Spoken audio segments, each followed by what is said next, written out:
ஹல்லேலூயா. வல்லமையின் வார்த்தை இன்று ஏசாயா 44 அதிகாரத்தில் 21 பட்டிருக்கு. நீ என் தாசன், நீ என்னால் மறக்கப்படுவதில்லை. கர்த்தருடைய பிள்ளைகளை பார்த்து கர்த்தர் சொல்லுகிற வார்த்தை, நீ என் தாசன், நீ என்னால் மறக்கப்படுவதில்லை. அநேக முறை இதுதான் நமக்கு பிரச்சனையா இருக்கு. என்னன்னா, நாம் சொல்லுகிறோம், ஒருவேளை சில பிரச்சனைகள் வழியாக நாம் கடந்து போகும்போது கர்த்தர் நம்மை மறந்தார் என்று சொல்லுகிறோம். அப்படிலாம் இல்லவே இல்லை. அவர் ஒருபோதும் நம்மை மறக்கிற தேவன் அல்ல. அவருடைய வார்த்தை அவர் மாற்றுவாரா? மாற்ற மாட்டாரே. அவர் சொன்னபடி செய்வார். நான் உன்னை விட்டு விலகுவதும் இல்லை, உன்னை கைவிடுவதும் இல்லை என்று சொன்னார்னா, அவர் விட்டு விலகவும் மாட்டாரு, கைவிடவும் மாட்டாரு. அதனால தான் சொல்றார், நீ என் தாசன். தாசன் என்றால் என் குமாரன், என் குமாரதி. நீ என்னால் மறக்கப்படுவதில்லை. உன்னுடைய தாயின் தகப்பனை உற்றார் எல்லாரும் கூட உன்னை மறந்துடலாம், ஆனால் நான் உன்னை மறப்பதில்லை என்று கர்த்தர் உன்னை பார்த்து சொல்லுகிறார். நான் உன்னை மறப்பதில்லை. I will not forget you. நான் உன்னை மறப்பதில்லை என்று கர்த்தர் நம்மை பார்த்து சொல்லுகிறார்.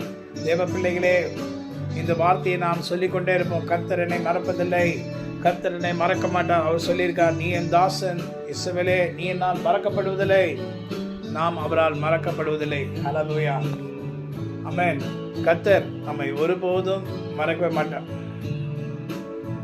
வல்ல ஜீவ வாக்குத்தத்தங்கள் வரைந்தெனக்காய் ஈந்ததாலே சோத்திரம்.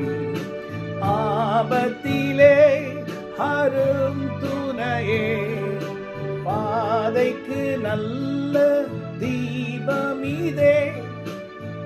என்னை மறவா இயேசுநாதா, தயவால் என்னை நடத்தும். ஆமென். என்னை மறக்காத தேவன் அவருடைய தயவினால் நம்மை நடத்துவார். இந்த வார்த்தைகளால் தான் நாம் நிற்கிறோம். ஆண்டுடைய வார்த்தை இல்லைன்னா நாம் நிற்க முடியாது. அவருடைய வார்த்தை இல்லைன்னா நம்ம ஜீவனோட கூட இருக்க முடியாது.